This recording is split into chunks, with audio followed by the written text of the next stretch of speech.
Portanto, nós quando somos ímpios, um exemplo isso é conversão, não é, ao cristianismo. Nós quando somos, Jesus nos encontra, não é? Então nós nos convertemos a Jesus, convertemos ao cristianismo. E então dá-se a santificação instantânea. Dá-se a santificação instantânea. Então, em qualquer problema, se nós estávamos prestes a nos suicidar, se nós estávamos prestes a morrer, por exemplo, estávamos a passar numa enfermidade tão grande e o médico nos deu já um prazo de vida, tanto se não for da vontade de Deus que nós morramos, então Jesus, é assim que ele aparece, ele usa de qualquer crente que está por perto de nós para nos resgatar daquela maldição. E então é um processo de emergência, SOS espiritual, salvação espiritual, de emergência. Então, por isso é que muita gente diz, eu estava prestes a suicidar, Jesus me resgatou. Eu estava à beira da morte, na cama do hospital, no vale da sombra da morte, e Jesus me resgatou. Então, esse é um processo de santificação instantânea, porque Deus não tem, você ainda tem algo para fazer, Deus tem que fazer algo em você, e então não chegou o teu dia, e é da vontade de Deus que você se salve. Então Deus usa-se de quem estiver perto para poder te resgatar da maldição, te livrar da morte. Porque você até corre risco de morrer sem salvação, não, morre sem salvação. Então Deus quer que você se salve, então Ele se manifesta dessa maneira.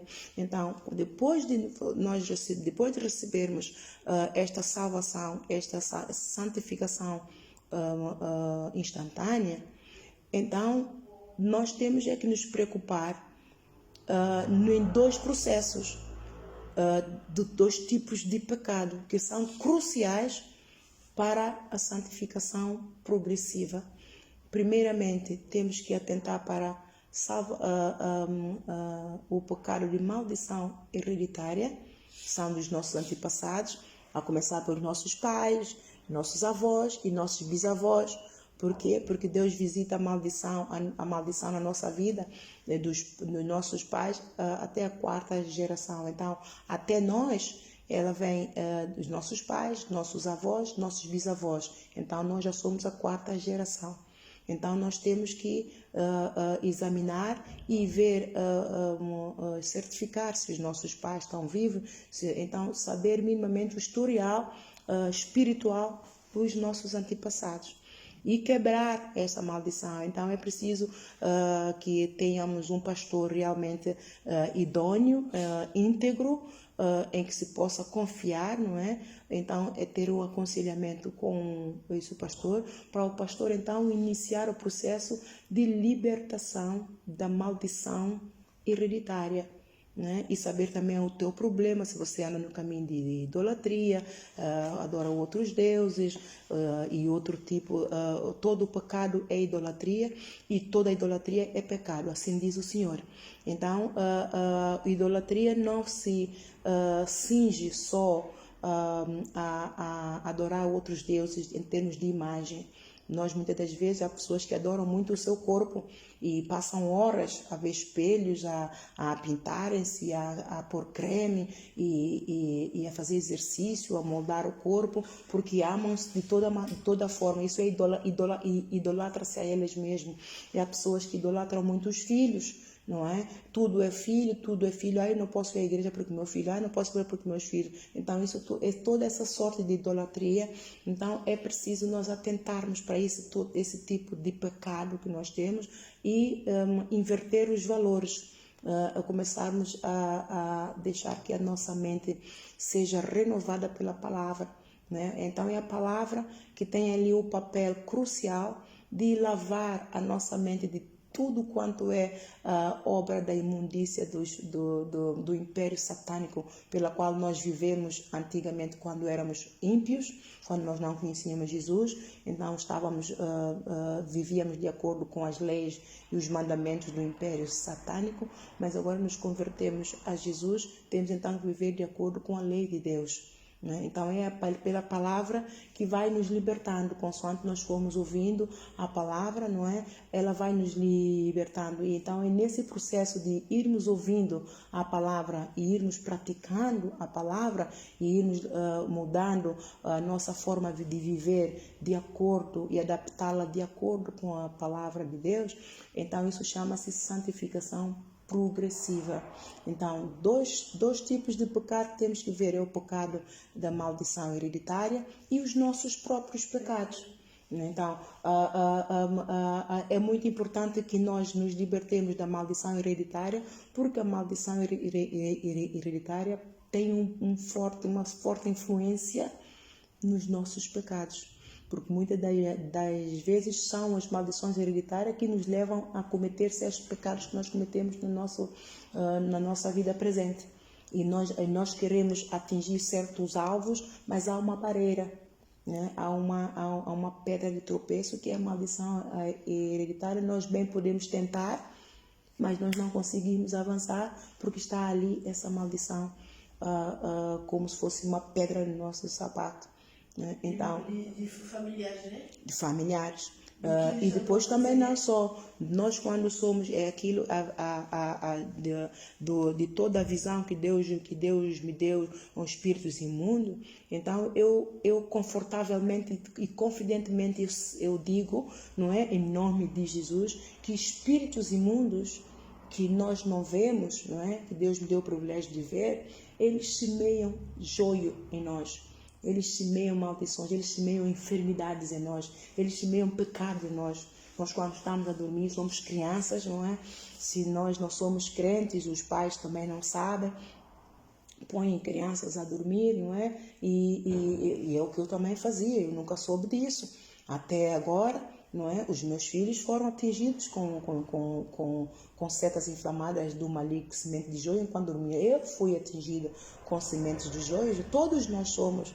Por quê? Porque nós que não conhecemos a palavra, a nossa vida, o nosso cotidiano é normalmente como um homem comum, como um homem natural. E convivemos com espíritos imundos dentro de casa, por nós não sabermos, não conhecemos a palavra, por nós não vermos, acreditar que está tudo bem, mas não. Os espíritos imundos estão a semear sementes de maldição em nós, espírito de enfermidade, estão a semear em nós.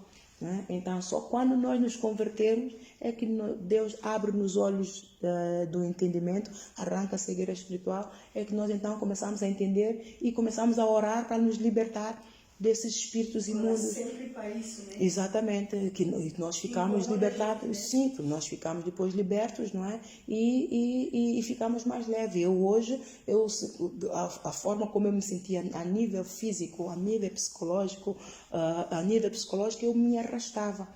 Por ser uma pessoa que gosto de ser bem-sucedida, é por isso que eu nunca me deixei estar, mas tudo o que eu sempre fiz foi sempre com muito sacrifício para atingir os meus alvos, para atingir os meus objetivos, para ser bem sucedida. Então eu fazia isso com muito sacrifício. E hoje, claro que eu ainda faço com sacrifício, porque as responsabilidades dobraram e eu tenho muita carga espiritual em cima de mim. Mas quando o Senhor, mas eu sinto mais alegria a fazer as coisas e sinto o meu corpo mais leve quando eu vou executar qualquer tarefa, quer física, quer psicológica, porque Deus já me libertou desses espíritos imundos, dessas enfermidades todas, né? Deus me curou, Deus me libertou desse espírito imundo, dessas maldições hereditárias, então eu estou livre. Então eu sinto-me mais feliz hoje. Eu era uma pessoa que a nível de frio, eu não aguentava o frio. Para mim o frio punha-me deprimida porque eu sofria mesmo no corpo. Eu sofria no corpo, meu corpo doía, os meus dedos doíam. Não havia sapato que eu podia pôr que não, os meus dedos doíam. É enfermidade. Não é? Então é isso que eu estou colhendo no corpo. Era impossível. Eu, durante o inverno, estou com sapatos sem meias. Eu calço sapatos e vou à rua sem meias. Eu, Ana Isabel, em pleno inverno, com umas sabrinas e sem meias. Deus me livre, e ainda mais em Portugal. Deus me livre e guarda. Eu morria. Eu morria de frio. Por isso que eu estou com a minha filha. Então, é para entendermos que é muito importante debruçarmos. O pecado mata. O pecado mata. Aliás, qual é o salário do pecado? É a morte. Então, se nós não nos desenvencilharmos a libertarmos do pecado, da maldição hereditária e do pecado também que está em nós, lá em Hebreus 12, que nós devemos deixar o pecado tão de perto nos rodeia, não é? Nós perecemos, temos uma vida infeliz, podemos ter dinheiro, não é? Mas nunca somos felizes porque temos aqui essa maldição ali. É o peso do pecado que nos condena, o pecado que nos afeta a nossa, a forma como nos sentimos, afeta nosso comportamento, afeta tudo, o pecado afeta tudo. Então é muito importante, Deus nestes últimos tempos, Deus está a trabalhar nesta área do pecado no povo, para que o povo suba, porque senão ninguém vai subir. Se nós... Acho que então muita gente morre na igreja e não alcança a salvação. Há muita gente que morre na igreja que não alcança a salvação, porque não entende o preço da salvação. Porque o preço da salvação que nós temos que pagar é largar o pecado. O preço da salvação. A salvação é grátis, de graça recebemos e de graça damos a salvação. O único preço que nós temos que pagar, o único sacrifício que temos que fazer, que Jesus requer de nós, é a santificação. E santificação requer largar o pecado. Isto é o que? Pagar o preço da nossa salvação. Tudo que nós fizermos para largar o pecado, todo o sacrifício que nos custa para largar o pecado, porque ele está entranhado em nós. Então, temos que arrancá-lo. Então, a única forma de arrancá-lo é meditar na palavra. Em primeiro lugar, ter um coração puro, espírito reto.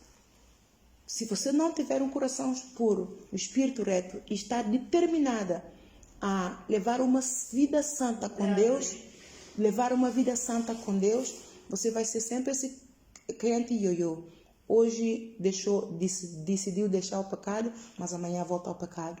Hoje decidiu deixar o pecado, mas amanhã volta ao pecado. Então você vem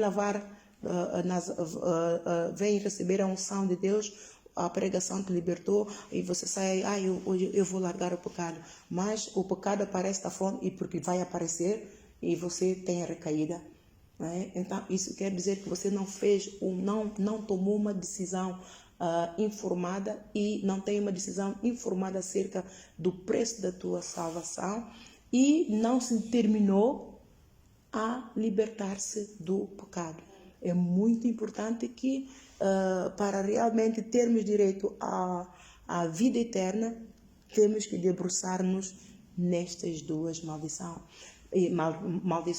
Mas há uma particularidade. A misericórdia de Deus entra quando Deus vê que realmente nós nos esforçamos e nós não tivemos um bom pastor para nos pastorear. A misericórdia do Senhor vai aplicar, porque o Senhor vai ver as intenções do nosso coração.